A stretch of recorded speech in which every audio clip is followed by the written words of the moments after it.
Hello friends, आज हम देखने वाले हैं दक्षिण भारत का इतिहास। तो दक्षिण भारत के इतिहास से आजकल काफ़ी क्वेश्चन एग्जाम में पूछे जा रहे हैं, तो इसलिए ये एंशिएंट हिस्ट्री का बहुत ही खास विषय बन चुका है। दक्षिण भारत के इतिहास के बारे में आज हम लोग जानने वाले हैं, और अगर आप चाहें तो इंग्लिश में भी स्क्रीनशॉट ले सकते हैं। तो इसमें हम जानेंगे संगम काल के बारे में, संगम युग के बारे में जानने वाले हैं, संगम पीरियड जिसको हम लोग इंग्लिश में बोलते हैं चेर राज्य के बारे में जानने वाले हैं, पांड्य राजवंश के बारे में जानने वाले हैं, चोल वंश के बारे में जानने वाले हैं, दक्षिण भारत के अन्य राजवंश में पल्लव राजवंश, चालुक्य वंश, राष्ट्रकूट वंश और चोल वंश के बारे में जानने वाले हैं। पल्लव राजवंश के बारे में जानेंगे विस्तार पूर्वक। इसके कौन कौन से मुख्य राजा हुए थे उसके बारे में जानने वाले हैं। महेंद्र वर्मन प्रथम के बारे में जानने वाले हैं, नरसिंह वर्मन प्रथम के बारे में जानने वाले हैं, नरसिंह वर्मन द्वितीय के बारे में जानने वाले हैं, चालुक्य वंश के बारे में जानने वाले हैं, चालुक्य वंश के कुछ खास राजाओं के बारे में जानने वाले हैं, राष्ट्रकूट वंश के बारे में जानने वाले हैं, और उसके बाद अंत में हम लोग चोल वंश और उसके कुछ प्रमुख राजाओं के बारे में जानने वाले हैं। तो चलिए दोस्तों, हम लोग शुरू करते हैं।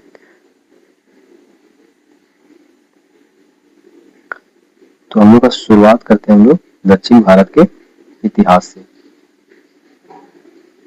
तो दक्षिण भारत का इतिहास हम लोग जानेंगे 100 ईस्वी से लेकर 1200 ईस्वी तक। तो दक्षिण भारत के इतिहास को दो कालखंड में बांटा गया है, दो पीरियड में बांटा गया है। एक अर्ली पीरियड जिसको हम लोग प्रथम कालखंड बोलते हैं, और दूसरा लेटर पीरियड जिसे हम लोग द्वितीय कालखंड के नाम से जानते हैं। प्रथम कालखंड को हम लोग संगम काल कहते हैं। द्वितीय कालखंड में हम लोग दक्षिण भारत के अन्य राजवंश के बारे में देखने वाले हैं। तो प्रथम कालखंड जिसे संगम काल कहते हैं वह 100 ईस्वी से 300 ईस्वी तक चला था, और इसके मुख्य राजवंश से चोरवंश, चेरवंश और पांड्य वंश। द्वितीय कालखंड 500 ईस्वी से 1200 ईस्वी तक, और इसके मुख्य राजवंश हैं पल्लव वंश, राष्ट्रकूट वंश, चालुक्य वंश और चोल वंश। 100 ईस्वी से 1200 ईस्वी तक दक्षिण भारत में विभिन्न शक्तिशाली राजवंश ने शासन किया था। अगर आप चाहें तो स्क्रीनशॉट भी ले सकते हैं इंग्लिश में। संगम काल 100 ईस्वी से 300 ईस्वी तक जाने वाले हैं। संगम का अर्थ क्या होता है? सभा होता है। संस्कृत भाषा का शब्द इसका अर्थ सभा होता है। प्राचीन काल में तमिल कवियों के द्वारा सभाओं का आयोजन किया जाता था। इन्हीं कवियों द्वारा सभा में कई तमिल साहित्य की रचना हुई। इन्हीं तमिल साहित्य को संगम साहित्य में कहा जाता है। 8वीं सदी में 3 संगमों का वर्णन मिलता है जिन्हें पांड्य राजवंशों द्वारा संरक्षण प्रदान किया गया था। तो वो कौन कौन से 3 संगम है? पहला है प्रथम संगम, द्वितीय संगम और तृतीय संगम। प्रथम संगम का स्थान मदुरई, इसका अध्यक्ष ऋषि अगात्यार थे। द्वितीय संगम कपाटपुरम स्थान है इसका, और अध्यक्ष इसके जो थे वो थे तोलकाम पियार। तो अगर आप संगम काल के पीडीएफ लेना चाहते हैं इंग्लिश में तो आप ले सकते हैं, इसका स्क्रीनशॉट लेना चाहते हैं तो आप ले सकते हैं। नेक्स्ट हम लोग देखेंगे संगम युग के बारे में। संगम युग के दौरान दक्षिण भारत पर 3 राजवंशों चेरवंश, चोलवंश, पांड्य वंश का शासन था। इसके बारे में जानकारी संगम काल के साहित्यिक संदर्भों से प्राप्त की जा सकती है। यह कृष्णा नदी के दक्षिण में स्थित है। तो यहाँ था दोस्तों कृष्णा नदी, यह है हमारा कृष्णा नदी यहाँ पे, और यहाँ है हमारा चेरवंश, यहाँ है चोलवंश और यहाँ है पांड्य वंश। तीनों के तीनों साउथ में। तो नेक्स्ट हम लोग देखते हैं, तो इसका आप स्क्रीनशॉट लेना चाहते हैं तो आप ले सकते हैं इंग्लिश में। देख सकते हैं हम लोग चेर राज्य के बारे में। चेर राज्य क्या कहता है? संगम काल के वंशों में सबसे प्राचीन चेर था। चेर का अर्थ पर्वतीय देश होता है। तो चेर वंश हम लोग देख चुके थे, ये चेर वंश यहाँ पे है इस एरिया में। तो चेर का अर्थ क्या होता है? पर्वतीय देश, और केरल का ही प्राचीन नाम चेर था। चेरों ने अपनी राजधानी वंजी अथवा करूर को बनाया था और इसका रॉयल एम्बलेम यानी प्रतीक चिन्ह जो था चेर राज्य का वो धनुष था। धनुष इतिहास में चेर कवियों ने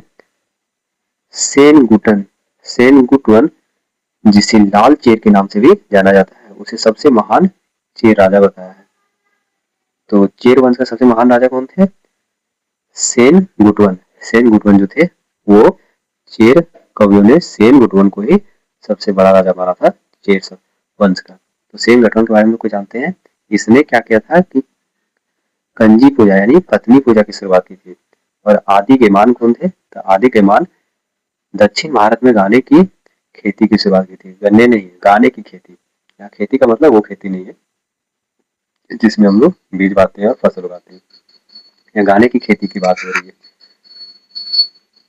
अगर आप चेर किंगडम का इंग्लिश में पीडीएफ लेना चाहते हैं, स्क्रीनशॉट लेना चाहते हैं तो आप ले सकते हैं चेर किंगडम का इंग्लिश में स्क्रीनशॉट।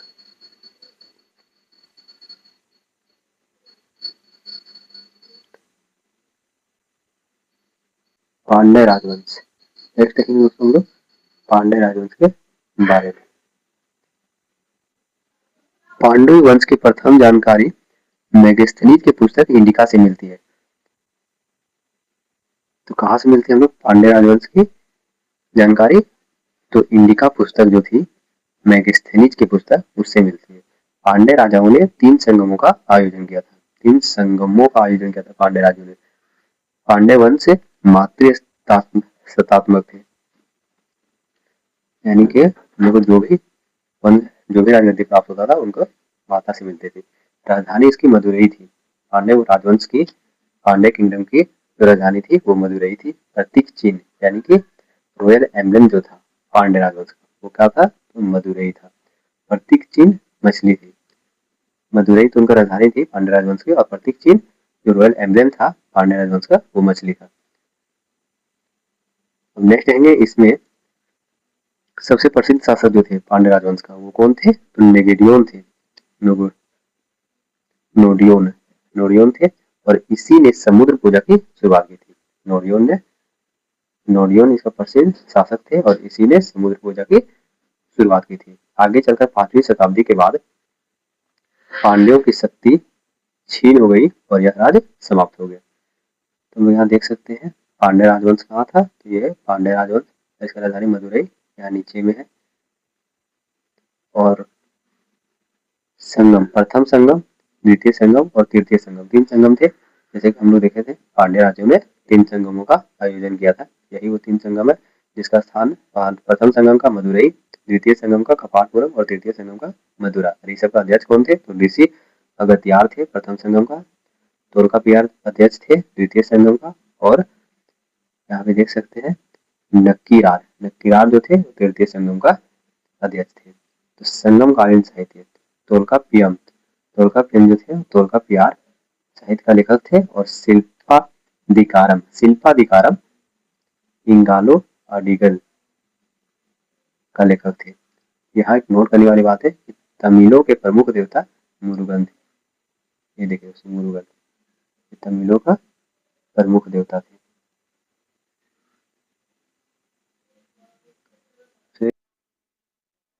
चलिए दोस्तों नेक्स्ट देखते हैं पांड्य किंगडम के बाद चोल वंश के बारे में देखने वाले हैं।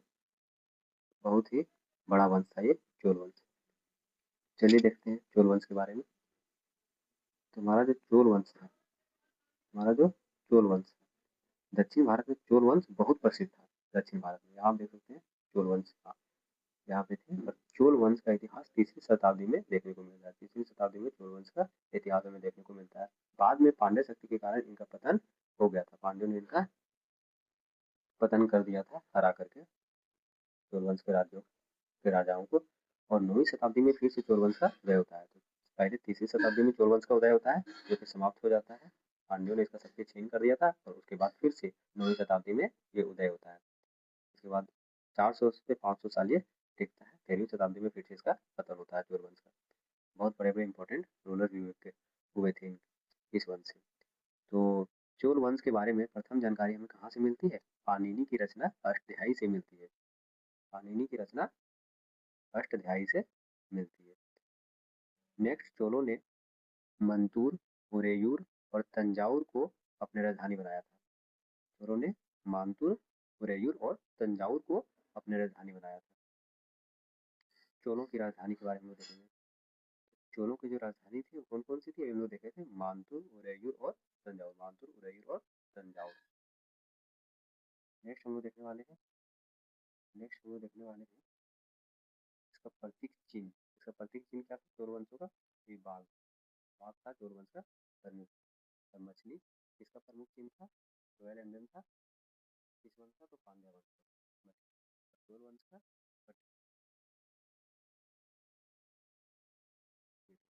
इंपॉर्टेंट रूलर हुए थे दो। पहला है करिकाल और एलारा। फूलों का महानतम शासक माना जाता है करिकाल को। उसने कावेरी नदी के किनारे 160 किलोमीटर लंबे बांध का निर्माण करवाया था। 160 किलोमीटर लंबे बांध का निर्माण करवाया था। पुहार बंदरगाह का निर्माण कराया था। तो करिकाल ने कितने किलोमीटर लंबे बांध का निर्माण कराया था, 160 किलोमीटर। कौन सा बंदरगाह, तो पुहार बंदरगाह। श्रीलंका को जीतकर उस पर 50 वर्षों तक शासन किया था। किसने, एलारा ने। एलारा ने क्या किया था दोस्तों, श्रीलंका को जीतकर 50 वर्षों तक शासन किया था। बहुत बड़ी बात है। चोला एम्पायर के बारे में हम लोग जानने वाले हैं। तो चोला एम्पायर के बारे में तो हम देख लिए हैं। आप अगर इसका स्क्रीनशॉट लेना चाहते हैं इंग्लिश में तो आप ले सकते हैं, चोला एम्पायर। तो नेक्स्ट हम लोग देखते हैं अब दक्षिण भारत के अन्य राजवंश के बारे में। तो यह काल दक्षिण भारत के इतिहास में अनेक शक्तिशाली राजवंशों का उदय काल था। और ये दक्षिण भारत का राजवंश कहाँ से कहाँ तक देखेंगे हम लोग, 500 ईस्वी से 1200 ईस्वी तक देखेंगे। 500 ईस्वी से 1200 ईस्वी तक देखने वाले हैं। तो इसमें मुख्यतः 4 राजवंश थे। कौन कौन से, पल्लव राजवंश, चालुक्य वंश, राजपूत वंश और चोल वंश। पल्लव वंश, चालुक्य वंश, राजपूत वंश और चोल वंश। चालुक्य वंश की 3 शाखाएं थी। ये जो चालुक्य वंश है इसके 3 शाखाएं थी, वातापी के चालुक्य, वेंगी के चालुक्य और कल्याणी के चालुक्य। वातापी के चालुक्य, वेंगी के चालुक्य और कल्याणी के चालुक्य। तो अगर आप इसका स्क्रीनशॉट लेना चाहते हैं इंग्लिश में तो आप ले सकते हैं। नेक्स्ट हम लोग देखने वाले हैं पल्लव राजवंश के बारे में। तो हम लोग जानते हैं पल्लव राजवंश 575 ईस्वी से 897 ईस्वी तक चला था। संस्थापक सिंह विष्णु, इसके संस्थापक कौन थे, पल्लव राजवंश के सिंह विष्णु थे संस्थापक। राजधानी कहाँ थी, पल्लव राजवंश के। तो दोस्तों वहां पर हम लोग पांड्य राजवंश के बारे में देखे थे, पांड्या। और यहाँ पे पल्लव राजवंश के बारे में देखने वाले हैं। तो दोनों में बहुत ही कंफ्यूजन होता है, यहाँ कंफ्यूज नहीं करना है। तो पल्लव राजवंश राजधानी कांची तमिलनाडु है। और पल्लव राजवंश का राजभाषा संस्कृत है। पल्लव राजवंश का संस्कृत भाषा संस्कृत है। तो पल्लव वंश कहाँ था, तो पल्लव वंश हम लोग देख सकते हैं यहाँ पे स्थित था पल्लव वंश। चलिए श्री विष्णु के बारे में हम लोग देखने वाले हैं। तो श्री विष्णु कब से कब तक शासन किए थे कब से कब तक, तो 575 ईस्वी से 600 ईस्वी तक शासन किए थे। श्री विष्णु वैष्णव धर्म का अनुयायी थे। तो श्री विष्णु कौन से रिलीजन के फॉलोवर थे, तो वैष्णव धर्म के। श्री विष्णु के दरबार में भारवी नामक लेखक रहते थे। तो श्री विष्णु के दरबार में कौन सा लेखक रहते थे, भारवी नामक लेखक रहते थे, जिन्होंने क्या किया था कि कीर्तार्जुनीयम की रचना की थी। कौन से पुस्तक की रचना की थी भारवी नामक लेखक ने, श्री विष्णु के दरबार में कीर्तार्जुनीयम की रचना की थी। श्री विष्णु के शासनकाल में मामल्लपुरम में वराह मंदिर का निर्माण भी हुआ था। हम जानते हैं वराह मंदिर जो है वो भगवान विष्णु का अवतार मंदिर है, क्योंकि वराह अवतार जो थे वो भगवान विष्णु ने लिए थे। श्री विष्णु एक महान प्रतापी शासक थे जिसने चोल पांड्य वंश के राजाओं को पराजित किया था। संस्थापक श्री विष्णु हम लोग जानते हैं, पल्लव वंश के संस्थापक श्री विष्णु। उन्होंने राजधानी कांची तमिलनाडु को बनाया था। राजभाषा उसका संस्कृत था और प्रमुख निर्माण राम मंदिर मामल्लपुरम इनका प्रमुख निर्माण था इनका, तो श्री विष्णु का।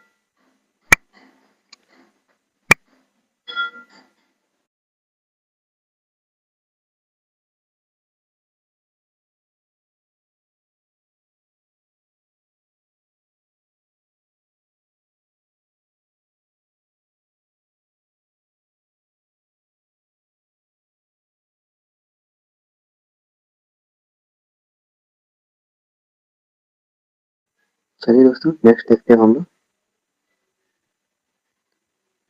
पल्लव राजवंश का। अगर आप इंग्लिश में पीडीएफ लेना चाहते हैं स्क्रीनशॉट तो ले सकते हैं। नेक्स्ट हम देखने वाले हैं महेंद्र वर्मन प्रथम के बारे में। तो पल्लव वंश के संस्थापक तो नहीं थे, लेकिन महान शासक थे महेंद्र वर्मन प्रथम। इसके बारे में जानने वाले थे। इन्होंने शासन कब से कब तक किया था? 600 ईस्वी से 623 ईस्वी तक। तो श्री विष्णु के बाद उसका पुत्र महेंद्र वर्मन प्रथम शासन किए थे। यह महान कवि एवं संगीतज्ञ थे, यानी सिंगर भी थे और कवि यानी कि पोएट भी थे। इसने मत विलास प्रहसन नामक हास्य ग्रंथ की रचना की, जो पल्लव काल की प्रमुख रचना है। शुरुआत में महेंद्र वर्मन जैन धर्म के अनुयायी थे, लेकिन बाद में तमिल संत अप्पर के प्रभाव में आकर शैव धर्म के अनुयायी बने। पहले जैन धर्म, बाद में हिंदू धर्म यानी कि शैव धर्म के अनुयायी बन गए थे, फॉलोवर बन गए थे। इसने शासन काल में चालुक्य नरेश पुलकेशिन द्वितीय को पराक्रमण किया था और पल्लव शासक महेंद्र वर्मन को युद्ध में पराजित किया था। महेंद्र वर्मन को इन्होंने हराया था, क्योंकि महेंद्र वर्मन वन तो ये खुद थे, को युद्ध में पराजित किया। यही से पल्लव और चालुक्य के बीच युद्ध की शुरुआत हुई। तो इसके शासनकाल में चालुक्य नरेश पुलकेशिन द्वितीय ने आक्रमण किया था और पल्लव शासक महेंद्र वर्मन को युद्ध में पराजित किया था। तो यहाँ पे ध्यान से देखिएगा दोस्तों, तो चालुक्य नरेश पुलकेशिन द्वितीय थे जो क्या किए थे? महेंद्र वर्मन वन को ही हराए थे, इन्हीं को हराए थे। महेंद्र वर्मन प्रथम को हराए थे। कौन? तो चालुक्य नरेश पुलकेशिन द्वितीय। यहीं से पल्लव और चालुक्य के बीच युद्ध की शुरुआत हुई थी। यहीं से पल्लव और चालुक्य के बीच युद्ध की शुरुआत हुई थी। तो जैन धर्म प्रारंभ में थे, बाद में शैव धर्म बन गए थे महेंद्र वर्मन प्रथम। तो ये काम कौन किए थे? इंटरमीडिएटर काम तमिल संत अप्पर के प्रभाव में आकर वो ऐसा किए थे, धर्म परिवर्तन किए थे। मत विलास प्रहसन क्या था? तो ये क्या था? हास्य ग्रंथ था, यानी कि हंसी का किताब था, जिसको किसने लिखा था? महेंद्र वर्मन प्रथम ने लिखा था। अगर आप स्क्रीनशॉट लेना चाहते हैं तो आप ले सकते हैं इंग्लिश में महेंद्र वर्मन वन का। नेक्स्ट देखने वाले हैं नरसिंह वर्मन प्रथम के बारे में हम लोग जानने वाले हैं। तो नरसिंह वर्मन प्रथम पल्लव वंश का सबसे शक्तिशाली शासक थे। सबसे शक्तिशाली शासक पल्लव वंश का कौन थे? नरसिंह वर्मन प्रथम ही थे। इसने चालुक्य शासक पुलकेशिन द्वितीय को युद्ध में पराजित किया था। वही चालुक्य शासक जिसने महेंद्र वर्मन वन को हरा दिया था, उसको फिर किसने हरा दिया? पल्लव वंश के राजा नरसिंह वर्मन प्रथम ने। तो आप देख सकते हैं दोस्तों, ये नरसिंह जो है, नरसिंह अवतार जो लिए थे हम लोग का विष्णु भगवान, नरसिंह अवतार जब लिए थे तो कितने घातक थे? तो ये भी कुछ उसी प्रकार से घातक थे अपने दुश्मनों के लिए। और उसकी राजधानी वातापी को जीतकर नरसिंह वर्मन प्रथम ने वातापी को उनको उपाधि दिया था। दोस्तों, जब उन्होंने पुलकेशिन द्वितीय को हराया था, चालुक्य शासक को, तो उसने क्या किया था कि वातापी को जब जीते थे वो, तो वातापी कौन के नाम से उपाधि धारण कर ली थी और वातापी कौन के नाम से जाने लगे थे। जब भी कौन लगाया जाता है यानी कि उस चीज का विजेता है वो। वातापी कौन? यानी वातापी को जीतने वाले थे। महाबलीपुरम में रथ मंदिरों का निर्माण नरसिंह वर्मन प्रथम ने कराया था। रथ मंदिर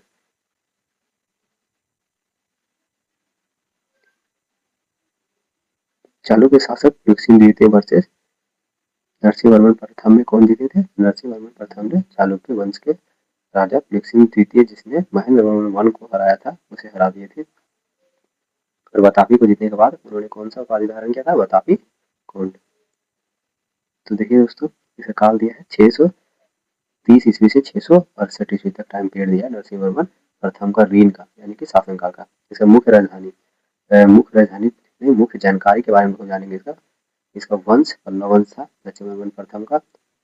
ये 38 साल राज किए थे, 630 ईस्वी से 668 ईस्वी तक। उपाधि इन्होंने वातापी को जीतने के बाद धारण किया था। फिर इसका विशेष कार्य क्या था? चालुक्यों पर विजय, पुलकेशिन जो राजा थे उस पर विजय। महाबलीपुरम के रथ मंदिर इस प्रकार था, रथ के जैसा।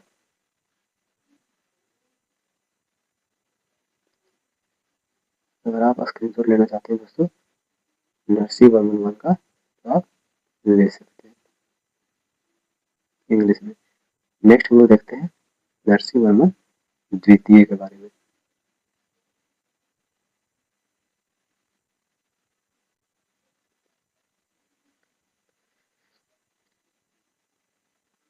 तो नरसिंहवर्मन द्वितीय, इसका शासनकाल शांति का शासनकाल माना जाता है। ये 28 साल राज किए थे, 700 ईस्वी से 728 ईस्वी तक। कैलाशनाथ मंदिर इन्होंने बनाया था दोस्तों। इसका शासनकाल में स्थापत्य कला का भरपूर विकास देखने को मिलता है। कैलाशनाथ मंदिर, जिसे हम लोग राज सिद्धेश्वर मंदिर के नाम से भी जानते हैं, उसको इन्होंने बनाया था नरसिंहवर्मन द्वितीय ने। इसके दरबार में संस्कृत के प्रसिद्ध लेखक दानदीन रहा करते थे, जिन्होंने देश कुमार चरित की रचना की थी दानदीन ने। नंदीवर्मन द्वितीय, इसने मुक्तेश्वर मंदिर और बैकुंठ पेरुमाला मंदिर का निर्माण कराया था। ये होता मुक्तेश्वर मंदिर और बैकुंठ पेरुमाला मंदिर, दो मंदिर को इन्होंने बनाया था नंदीवर्मन द्वितीय ने। इस वंश के अंतिम प्रमुख शासन, यानी कि पल्लव वंश के जो अंतिम प्रमुख शासन थे वो थे अपराजित वर्मन। बाद में पल्लव साम्राज्य को चोल शासकों ने विजित करके अपना साम्राज्य में मिला लिया था। तो इस तरह से पल्लव वंश का समाप्त होता है चोलों के द्वारा, उसके राजाओं ने इसे जीत लिया था। तो इस तरह पल्लव वंश खत्म होता है।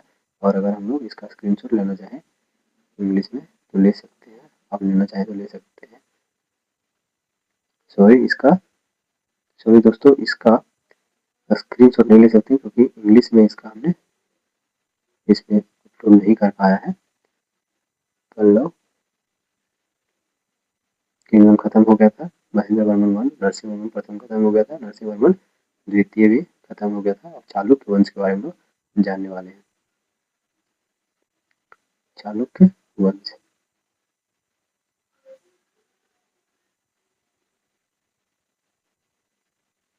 तो आप देख सकते हैं दोस्तों, चालुक्य वंश 3 चालुक्य हुए थे। वातापी के चालुक्य जिसका राजधानी वातापी था, वेंगी के चालुक्य जिसका राजधानी वेंगी था, और कल्याणी के चालुक्य जिसका राजधानी कल्याणी था। वातापी या बादामी के चालुक्य संस्थापक जयसिंह थे। वातापी के चालुक्य का संस्थापक जयसिंह और वातापी के चालुक्य के शासक जयसिंह थे और उन्होंने अपना राजधानी वातापी बनाया था। सबसे प्रतापी शासक पुलकेशिन द्वितीय हुए थे चालुक्य वंश के। वातापी चालुक्य के वातापी के चालुक्य का राजधानी वातापी हम लोग देख चुके हैं। तो वो कहाँ पड़ता है? कर्नाटक का उत्तरी भाग में पड़ता है, बादामी, बेलगावी, बीजापुर और आसपास का क्षेत्र। वेंगी का चालुक्य राजधानी वेंगी था, हम लोग जानते हैं। ये आंध्र प्रदेश का पूर्वी भाग, गोदावरी और कृष्णा नदी के बीच का क्षेत्र है। और कल्याणी के चालुक्य राजधानी कल्याणी, क्षेत्र कर्नाटक का उत्तरी एवं मध्य भाग पड़ता है। कल्याणी, बीदर, गुलबर्गा और आसपास का क्षेत्र। चाणक्य डायनेस्टी अगर आप इंग्लिश में क्लियर करना चाहते हैं तो ले सकते हैं।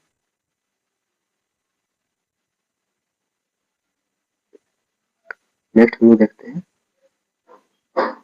चालुक्य वंश के कुछ प्रतापी राजाओं के बारे में।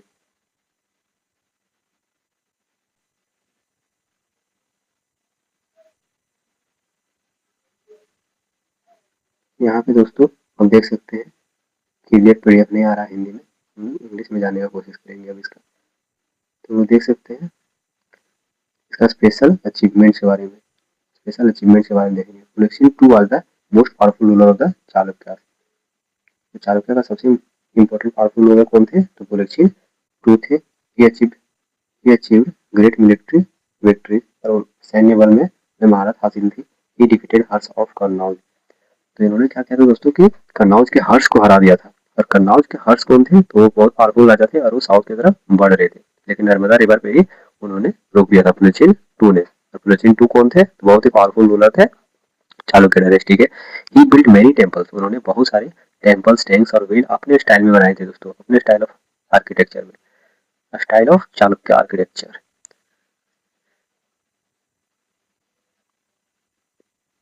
तो नेक्स्ट देखते हैं पुलकेशिन II 610 से 642 कॉमन एरा 42 सी 610 से 642 यानी 32 साल ये राज किए थे पुलकेशिन II। और वो क्या थे? बहुत ही बहादुर थे, बहुत ही महान सेनापति थे। उन्होंने क्या किया था? लता, कोंकण, मालवा, गुजरात, पल्लव, ये सब साम्राज्यों को अपने में मिला दिया था हरा करके। उन्होंने क्या किया था? हर्ष को हराया था, नर्मदा रिवर पे ही रोक दिया था। तो तेजी से साउथ इंडिया की तरफ अग्रसर हो रहे थे। He was a great administrator, वो तो बहुत बड़े शासक भी सिद्ध हुए इस प्रकार। और हिज कैपिटल वाज बतापी, उसका कैपिटल तो बतापी था, हम लोग जानते हैं, क्योंकि बतापी के चालुक्य थे। तीन भागों में हम लोग चालुक्य डायनेस्टी को बांटे थे, तो उसके जो बतापी के चालुक्य थे, तो बतापी इनका कैपिटल था। During his rule art literature वगैरह तो फैंटास्टिक था इनके रूल में। नेक्स्ट देखते हैं,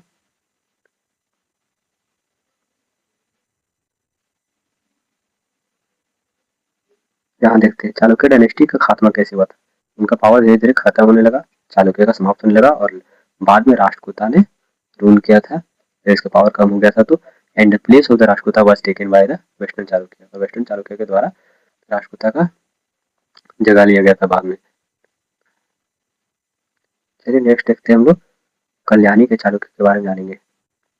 चालुक्य को तीन भागों में बांटा गया था, पहले बतापी का चालुक्य, फिर कल्याणी का चालुक्य, और एक और नेक्स्ट। तो पहले अब दूसरा हम लोग देख लेते हैं, पहला तो देख लिया हम लोग बतापी के चालुक्य, अब देखेंगे कल्याणी के चालुक्य। जिन चालुक्य ने हैदराबाद स्थित कल्याण को अपनी राजधानी बनाया, वह कल्याणी के चालुक्य कहलाए। तो इसकी स्थापना किसने की थी? तैलप द्वितीय ने इसकी स्थापना की थी। महाप्रतापी शासक विक्रमादित्य सिक्स इसके पर महाप्रतापी शासक थे। इसने कई विद्वानों कवियों को अपने दरबार में आश्रय भी दिया था विक्रमादित्य सिक्स ने। इसके शासनकाल में प्रसिद्ध कवि विज्ञानेश्वर और बिल्हड़ रहा करते थे। विज्ञानेश्वर ने विक्रमांक चरित्र की रचना की थी, और बिल्हड़ ने मिताक्षरा की रचना की थी। इस वंश का अंतिम शासक सोमेश्वर फोर्थ थे। अगर आप इसको इंग्लिश में पीडीएफ लेना चाहते हैं, स्क्रीनशॉट लेना चाहते हैं, तो आप ले सकते हैं पूरे। नेक्स्ट हम लोग देखेंगे राष्ट्रकूट वंश। तो राष्ट्रकूट वंश के संस्थापक दंती दुर्ग थे। राजधानी इन्होंने मान्यत खेत को बनाया था दंती दुर्ग ने, और प्रमुख शासक कृष्ण प्रथम, ध्रुव प्रथम, गोविंद तृतीय, अमोघ वर्ष और कृष्ण तृतीय थे। तो हम सभी के बारे में एक एक करके जानेंगे राष्ट्रकूट वंश के इन 1 2 3 4 5 पांचों राजाओं के बारे में जानने वाले हैं। दंती दुर्ग द्वारा राष्ट्रकूट वंश की स्थापना। वातापी के चालुक्य का अंतिम शासक कीर्तिवर्मन द्वितीय को पराजित करके राष्ट्रकूट वंश की स्थापना की थी इन्होंने। तो दंती दुर्ग ने स्थापना कैसे की थी? राष्ट्रकूट वंश की स्थापना दंती दुर्ग ने वातापी के चालुक्य के अंतिम शासक कीर्तिवर्मन द्वितीय को पराजित करके की थी। एलोरा का कैलाश मंदिर बहुत ही फेमस है, यहाँ आप देख सकते हैं। तो राष्ट्रकूट वंश के लोगों ने बनाया था एलोरा का कैलाश मंदिर। नेक्स्ट देखते हैं, यहाँ पे अगर आप स्क्रीनशॉट लेना चाहते हैं इंग्लिश में तो ले सकते हैं। नेक्स्ट हम देखने वाले हैं राष्ट्रकूट वंश के ध्रुव के बारे में देखने वाले हैं। तो ध्रुव 780 ईस्वी में शासक बने थे राष्ट्रकूट वंश के, और इसने उत्तरापथ की तरफ विजय अभियान चलाया, और उत्तर के सफल अभियानों के उपरांत ध्रुव ने गंगा यमुना को प्रतीक चिन्ह को अपना राज्य चिन्ह बनाया। ध्रुव ने कन्नौज पर अधिकार करने के लिए त्रिपक्षीय संघर्ष में भाग लिया, इसको इंग्लिश में त्रिपक्षीय संघर्ष को त्रिपटाइट स्ट्रगल भी कहते हैं, इसमें भाग लिया था, और प्रतिहार नरेश वत्सराज को झांसी के निकट और नरेश धर्मपाल को गंगा यमुना दोआब के पास पराजित किया था। ध्रुव को धारा वर्ष के नाम से भी जाना जाता है। अब देखेंगे हम लोग अमोघ वर्ष के बारे में। तो अमोघ वर्ष स्वयं एक महान विद्वान थे। इसने कन्नड़ भाषा में एक काव्य ग्रंथ कविराज मार्ग की रचना की।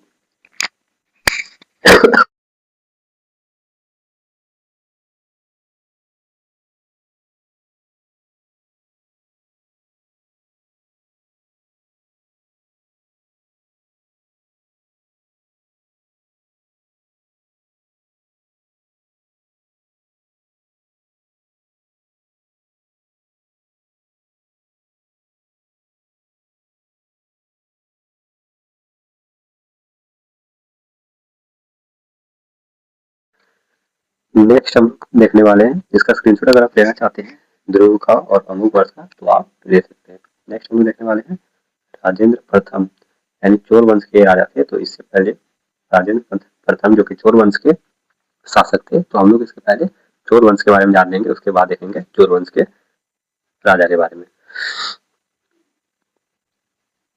तो चोल वंश एक बार हम लोग जानते हैं कि ये 3री शताब्दी में आए थे, लेकिन इनकी पावर कम होने के कारण हार गए थे और फिर से ये 9वीं शताब्दी में उभर के आए थे।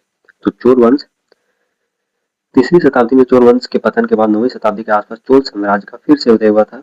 9वीं शताब्दी में चोल साम्राज्य की स्थापना विजयालय ने की। इस चोल वंश का द्वितीय संस्थापक कहा जाता है विजयालय को। राजधानी इन्होंने तंजौर को बनाया था। विजयालय इसने तंजौर को जीतकर इसे राजधानी बनाया था। ये दोस्तों तंजौर के फेमस मंदिर। इसके चोल वंश के प्रमुख शासक कौन कौन से थे? तो प्रांतक प्रथम, राजराज प्रथम और राजेंद्र प्रथम। सबके बारे में हम लोग विस्तार पूर्वक जानने की कोशिश करेंगे।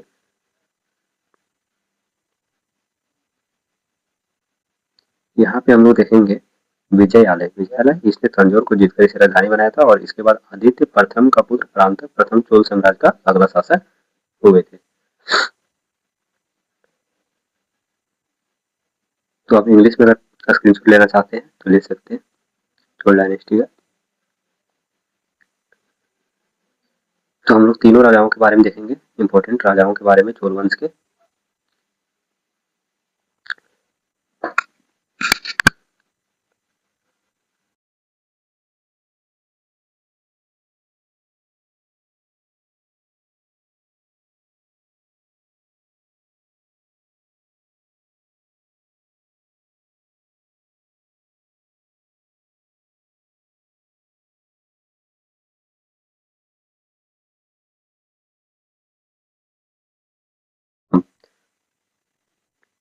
प्रांतक प्रथम, इसके शासनकाल में राष्ट्रकूट शासक कृष्ण तृतीय ने आक्रमण किया था। प्रांतक प्रथम के समय में कृष्ण तृतीय ने आक्रमण किया था।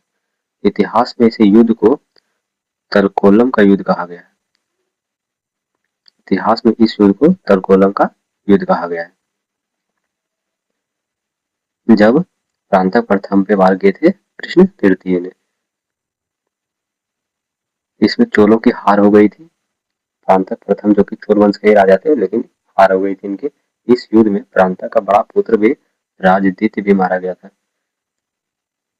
और प्रांतक प्रथम ने पांड्य शासक राजसिंह द्वितीय को पराजित करके मधुर कौंड की उपाधि धारण की थी। अब नेक्स्ट देखेंगे हम लोग राजराज प्रथम के बारे में। इस वंश का सबसे महान शासक जो थे वो यही थे, राजराज प्रथम। इन्होंने शैव धर्म का अनुयायी थे, ये शैव धर्म का फॉलोवर थे। उसने श्रीलंका पर आक्रमण करके उत्तरी हिस्से पर विजय प्राप्त की थी। श्रीलंका पर इन्होंने भी विजय प्राप्त की थी राजराज प्रथम ने। इसने तंजौर में प्रसिद्ध बृहदेश्वर मंदिर का निर्माण कराया था। तंजौर में प्रसिद्ध बृहदेश्वर मंदिर का निर्माण किसने कराया था? तो राजराज प्रथम। आप देख सकते हैं ये मंदिर। इसके बाद अगला शासक राजेंद्र प्रथम बना। यहाँ से आप इसका स्क्रीनशॉट ले सकते हैं इंग्लिश में। और नेक्स्ट हम लोग देखने वाले हैं इसका तीसरा चोल वंश का तीसरा मेन राजा जो कि थे राजेंद्र चोला वन। आप इंग्लिश में इसका स्क्रीनशॉट पहले ले सकते हैं, बाद में हम लोग हिंदी में देखेंगे। और हिंदी में देख लेते हैं हम लोग राजेंद्र प्रथम। तो इंग्लिश में चाहे तो इंग्लिश में भी देख सकते हैं, हिंदी में ही देख लेते हैं।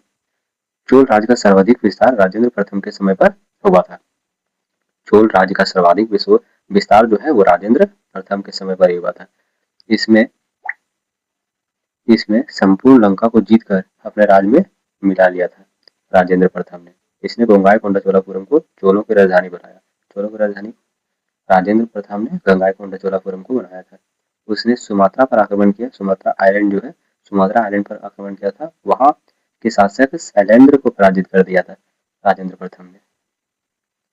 यहाँ देख सकते हैं दोस्तों गंगाईकोंडा चोलापुरम। नेक्स्ट हम लोग देखने वाले हैं चोल वंश के अंतिम शासक राजेंद्र तृतीय हुआ। उसके बाद कोई योग्य शासक नहीं हुआ, जिसके कारण यह वंश स्वतः ही समाप्त हो गया। चोल वंश फिर से स्वतः ही समाप्त हो गया।